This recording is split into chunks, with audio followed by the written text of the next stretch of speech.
Hi again everybody, welcome back again di Altcoins Update. And Altcoins Update today kita mau review seputar Arbitrum ya. Jadi as usual guys, saya persilakan buat teman-teman feel free ya to leave comment di video ini, the first comment dan second serta yang ketiga ya. Saya kayaknya bakal jadiin sebagai update untuk altcoins berikutnya ya, karena saya pengen lihat kira-kira kalian requestnya apa sih gitu ya. Plus before kita lanjut guys, saya pengen say thank you banget buat teman-teman yang udah kasih feedback ya, yang luar biasa positif. Saya nggak nyangka ya, ini video 40 menit, panjang banget pembahasannya. Ternyata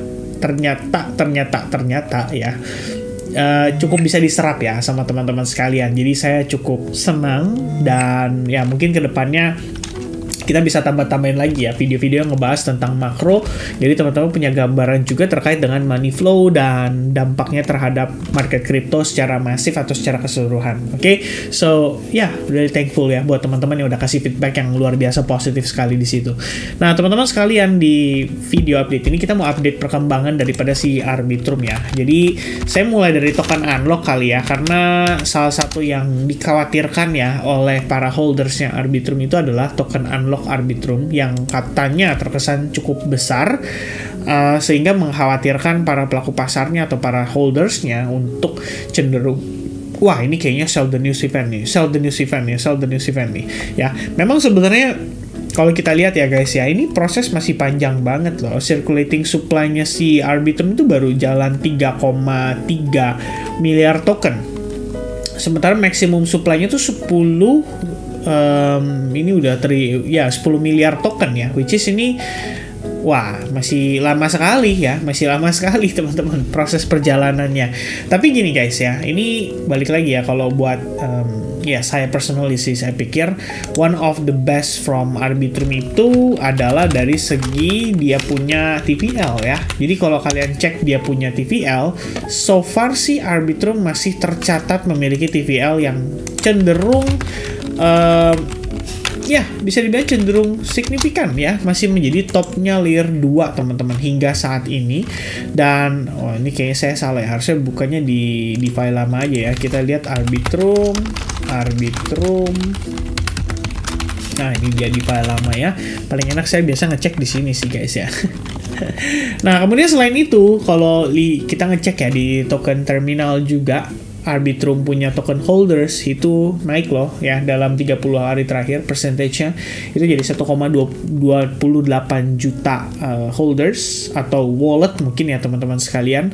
Kemudian kalau kita lihat lagi yang juga nggak kalah penting ya, saya rasa apakah perusahaan atau kita bilang project Arbitrum itu digunakan gitu kan ya, salah satunya adalah active usersnya ya. Daily-nya masih besar di angka 584.000 active users harian, sementara weekly-nya 1,7 juta user dan monthly-nya itu sekitar 7,16 juta user ya. Kalian mungkin nggak kelihatan karena ini agak kepotong kalau di screen saya guys. Tapi terlepas dari kondisi itu, kalau kita cek juga ya, misalnya revenue di sini. Revenue yang dihasilkan 30 hari terakhir itu adalah 4,46 juta dollar, tapi expense yang dikeluarkan 30 hari terakhir itu hanya 270.000 dollar. Ya, persentasenya tuh jauh banget di compare dengan ya revenue yang dihasilkan gitu loh. I mean, ini harusnya kan kita anggap sebagai satu yang cukup positif. Jadi kalau kita lihat ini secara earning atau pendapatan ya, total jatuhnya adalah 4,19 juta dollar ya. Berarti kita bilang ya jaringannya kepake, usersnya aktif, melakukan transaksi ya, bridge-nya juga jalan, kemudian token holdersnya banyak bertambah, dan ya masih banyak lagi gitu ya. Ini pertimbangan-pertimbangan yang kalau misalkan teman-teman lihat dari segi fundamental kelihatan cukup menarik ya, saya rasa ini salah satunya gitu ya. Dan kalau kita ngecek dari TVL-nya sendiri ya, so far TVL-nya Arbitrum itu masih steady sih kalau saya lihat, setelah sempat highest-nya itu pada tanggal I guess ya around 12 Mei ya di sini, 12 Maret di sini ya, 3,7 billion ya teman-teman sekalian. Wait a minute, coba saya adjust dikit Iya, saya rasa iya highest-nya harusnya di kisaran tanggal 13 Maret 2024 dengan total TVL itu around 3,8 billion ya, more or less-nya tadi 3,88 billion. Per sekarang aja itu 3,4 billion. Jadi turun memang 400 jutaan dolar lebih kurangnya, tapi masih 3,4 miliar dolar, dan ini berarti masih menandakan menjadi salah satu mungkin ya menjadi salah satu layer 2 di Ethereum yang masih relatif cukup bagus gitu. Kalau kita compare dikit dengan Base di sini, Base itu berada di 1,7 billion, kemudian Blast Ecosystem which is salah satu yang lagi viral ya recently teman-teman, itu 1,3 billion, setelah highest-nya itu di kisaran 2,3. Kemudian ada Polygon atau Matic di mana seingat saya di bawah 1 billion which is ini 920 juta dolar, dan ada Optimism ya salah satunya juga 787 juta dolar. Ethereum sendiri, let's see ya teman-teman sekalian supaya kita juga ada gambaran ya. Nah, ini Ethereum sendiri total value lock 62,2 miliar dolar ya. Luar biasa. Ya, kalau di compare sama Arbitrum ya jauh ya. Tapi kalau Arbitrum kita compare dengan kompetitor-kompetitornya, saya rasa Arbitrum masih terbilang cukup oke ya. Arbitrum dengan total TVL dengan total value lock sekitar 3,4 billion dolar per sekarang saya update video ini. Jadi walaupun ada token unlock ya, saya rasa kalau lihat dari dia punya data, dia punya statistik ya, sebenarnya Arbitrum not so bad gitu. Cuman mungkin ya kalau kita lihat dari price action aja yang kurang mendukung. Jadi market kelihatannya akan lebih takes time lah untuk mendigest ya data-data tersebut.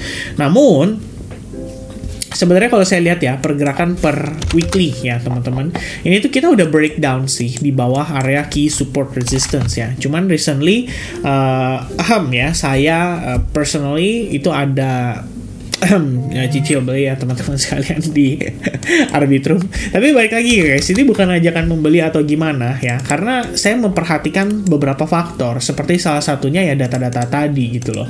Buat saya kalau ngelihat price action daripada si Arbitrum ini kelihatan tidak menggambarkan atau mencerminkan data yang semestinya ya. Kalau kita lihat dari segi pricing jatuhnya kalau saya ngelihat nih under value banget gitu loh ya. Dan kalau teman-teman lihat ya sebenarnya price action ya, kenapa saya ngerasa ini cukup menarik, satu dia sudah berhasil breakout juga sih dari salah satu trend line-nya ya. Di sini kita ngelihat trend line ini terbentuk dari previous high point, jadi kayak lower high ya, ada slightly lower low, lower high lagi, and then kalian bisa lihat dia mengalami breakout di situ. Technically kalau kita lihat secara market structure, jawabannya ya belum mengalami reversal ya. Kamu bisa perhatikan di sini dia creating lower high and lower low ya. Jadi kayak previous low point ketemu lower low, previous high point ya ketemu lower high gitu loh. Which means kalau saya pakai Fibonacci ya kalian lihat sendiri ini angkanya 0,79 nih, 0,7775 dolar, pas banget di level yang sama dimana sebelumnya itu adalah area support guys. Nah tuh ya, kalau saya marking nih kira-kira kayak gini, kalian bisa lihat nih tuh ya, previously adalah support, now became resistance ya, atau becomes resistance, right? Kalian bisa lihat di sini ya, ini support breakdown, sekarang jadi resistance dia di kisaran level tersebut. Namun planning saya juga di sini tuh memang bukan berarti kita istilahnya langsung kayak guessing ya, wah ini bottomnya nih gue all in gitu loh, di satu titik terkonsentrasi, nggak kayak gitu guys ya. Yang saya lakukan adalah melakukan akumulasi gitu loh, jadi kita cicil supaya dapat average price yang paling ideal. Dan kalau kita lihat secara price action, sementara sih di sini kita bisa bilang sedang memproses atau terbentuk yang namanya inside bar ya. Jadi kita ngelihat bear candle di situ terbentuk ada 1, 2, 3 ya, termasuk dengan hari ini so far sudah 3 hari dia main di dalam inside bar dari bull candle yang terbentuk pada hari Senin lalu ya. Dan kalau kita ngeliat secara exponential moving average sih 8 dan 21 ya, 21 nya lagi berusaha di flip guys. So far udah 2 hari dia bermain di atas itu, dan hari ini antara kita kena reject which means ngasih Arbitrum a bit ya pressure lagi, kita ngeliat dia tertekan lagi, turun lagi, atau dia holding somehow di atas SMA 21 dan hanya membentuk semacam sebuah proses ya building order atau reakumulasi yang mungkin berlangsung di time frame kecilnya gitu ya. Jadi kita bisa melihat ada proses yang mungkin memang sedang kalau kita bilang apa ya, sedang di build up ya oleh para market makernya, sehingga pada satu titik kalau misalkan dia valid mengalami breakout, di situ justru ada reversalnya. Tapi kalau dia breakdown, saya pun nggak ada masalah ya, karena balik lagi my whole plan for ya, kalau buat saya personally ya, balik lagi teman-teman, disclaimer-nya adalah ini bukan merupakan ajakan membeli atau rekomendasi gitu ya. Tapi kita di sini coba untuk ngasih teman-teman pandangan, ini loh sebenarnya proses pergerakan market ya. Lebih kurangnya ya nggak bisa langsung expect lah kalau misalkan ini reversal terus langsung boom naik ke atas gitu, nggak juga ya. Kita juga sebenarnya dalam proses melakukan transaksi ya harus juga nih mempertimbangkan resiko-resiko terburuk. Jadi kita bisa mempersiapkan mitigasi ya resiko seandainya pergerakan market tidak sejalan dengan harapan kita gitu ya. Tapi planningnya balik lagi, kalau saya personally memang untuk hold juga ya, melewatin fase-fase yang sekarang sedang kita tunggu-tunggu guys ya. Ini sharing sedikit about Arbitrum ya. Personally saya ada mulai cicil ya, saya ngomong teman-teman di situ ya.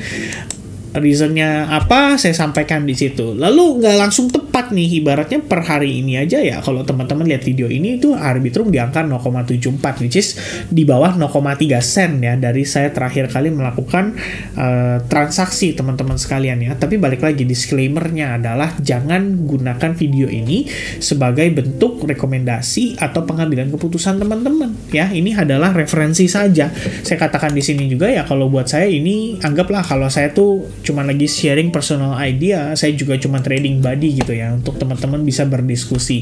Jadi kalau kalian lihat ya, saya udah pernah beli ya Arbitrum sekali di kisaran harga $1,1 more or less-nya. Waktu itu saya start cicil beli, tapi setelah dia drop di bawahnya, nah saya ada melakukan averaging ya beberapa kali, sehingga my average price itu di angka $0,822 gitu loh ya. Sekarang sih memang drawdown jatuhnya, atau kita bilang floating ya, which is ya saya juga nggak expect dia langsung pump hard juga sih. Yang saya expect adalah kalau bisa nih ibaratnya dia pullback tapi ngasih kita konfirmasi ya yang ideal atau yang oke gitu loh. Karena yang saya tahu kan sekarang kita berhadapan dengan area resistance nih ya, support harusnya sekarang jadi resistance. Pertanyaannya adalah ketika ini rejectnya saya pengen lihat nih, ini impulsif atau corrective gitu loh. Kalau misalkan rejectionnya corrective, nah ini tambah apa ya, membuat saya tambah lebih yakin lah untuk menjadi atau memanfaatkan lah daripada si aset tersebut gitu ya. Balik lagi ya teman-teman ya, disclaimer-nya itu ya. Harus hati-hati ya sekarang ya, karena balik lagi ya, banyak orang juga yang secara membabi buta ya, dia langsung mengambil kesimpulan gitu loh. Jadi kita juga serem gitu ya dalam memberikan pandangan dan sharing personal opinion ya, takutnya malah disalahgunakan dan malah disalahartikan gitu loh. Nah itu yang sebenarnya sangat beresiko dan berbahaya gitu ya. Dan oke, kita bahas sedikit ya dari perspektif 4 jamnya. Jadi kalau berbicara struktur sama ya yang tadi saya bilang teman-teman, kamu bisa lihat bahwa technically di sini kita lagi testing terhadap key level ya di kisaran 0,79% retracement. Di bawahnya itu yang sama ya, kalau kita lihat di sini terdapat SNR juga ya, dimana sebelumnya merupakan resistance, sekarang jadi support nih teman-teman, dan itu di level 0,62% gitu loh. Jadi sebenarnya ini menarik antara Arbitrum ya memang sedang dalam proses reakumulasi di sini, atau dia gagal pertahankan momentum dan malah breakdown gitu.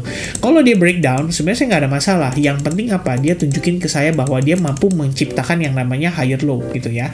Nah ntar ketika ada higher low-nya atau ada konfirmasinya, baru tuh ya saya manfaatkan lagi untuk saya melakukan averaging. Itu kalau saya personally teman-teman sekalian ya. Nah kalian pasti kan punya strategi sendiri gitu kan, kayak misalkan oh gue lebih prefer buy di kondisi merah gitu kan, yang gak ada masalah. Katakanlah kalian beli nih, di merah nih beli nih gitu ya, di merah beli gitu kan, di merah di sini beli, terus mantul gitu, merah lagi, ya udah kalian beli lagi ya, ada pun yang kayak gitu dan gak ada masalah, itu preferensi saja gitu. Jadi kalau saya personally much prefer ya untuk wait at least sampai ada validasi atau minimal indikasi lah bahwa si harga itu bisa mengalami reversal, itu dulu teman-teman. Itu kalau buat saya pribadi. Nah untuk saat ini kalian lihat juga ya, ini dia creating higher high di sini. Ini pada perspektif perspektif time frame 4 jam, which means kalau di 4 jam, bukan 4 jam lah ya, 1 hour lah, internal structure-nya itu lagi bullish nih teman-teman sekalian. Tinggal pertanyaannya, ini dia bisa nggak survive atau bertahan? Ya, ini kebetulan di atas Fibo 50% nih saya rasa guys. Coba kita lihat ya. Ya benar ya, terkonfirmasi 50%, confluence dengan 62%. Nah, tinggal pertanyaannya ini dia bisa bertahan nggak, itu dulu. Kalau dia bisa bertahan dan breakout, nice. Bahkan sebenarnya saya memanfaatkan untuk trading juga gitu ya. Saya pengen cari setup kalau misalkan dia sudah mengalami validasi break terhadap di saat yang sama ya. Ini SNR teman-teman. Anda harus perhatikan, balik lagi di time frame daily. Tadi saya sudah tunjukin bahwa ini adalah SNR penting. Dan di saat yang sama dia juga berhasil terkonfirmasi breakout dari triangle. Jadi battle between buyers and sellers itu dimenangkan oleh buyers karena dia berhasil breakout dengan impulsif. Itu yang kita cari ya untuk saat ini. Dan sekali lagi, kalau sampai dia malah pullback, saya juga nggak ada masalah. Itu jadi kesempatan buat saya mempertimbangkan dapat harga, atau ya kita belum kalau mempertimbangkan ya, untuk saya dapat harga lebih murah lah, kira-kira seperti itu. Oke, so that's gonna be the update ya guys ya. Saya untuk penutup saya tambah ini aja sebagai area OB ya, which is ini adalah level crucial, dan di atas tadi ada resistance ya, teman-teman udah lihat. Jadi kalau misalkan nanti kamu ngeliat, wah ini malah reject nih dan dia malah kempes gitu ya, itu bukan sesuatu yang harus dikhawatirkan atau dikagetkan gitu, tapi memang sewajarnya karena ini merupakan level resistance yang sangat kuat ya di perspektif time frame daily gitu ya. So for now itu yang update yang bisa saya berikan ya. Sekali lagi saya katakan kepada teman-teman, don't forget to leave the comment in this video ya. The first, second, and the third comment nanti bakal jadi next update buat altcoins ya. Alright, so God bless teman-teman, and I'll see you guys again in the next update. Cheers, bye bye guys.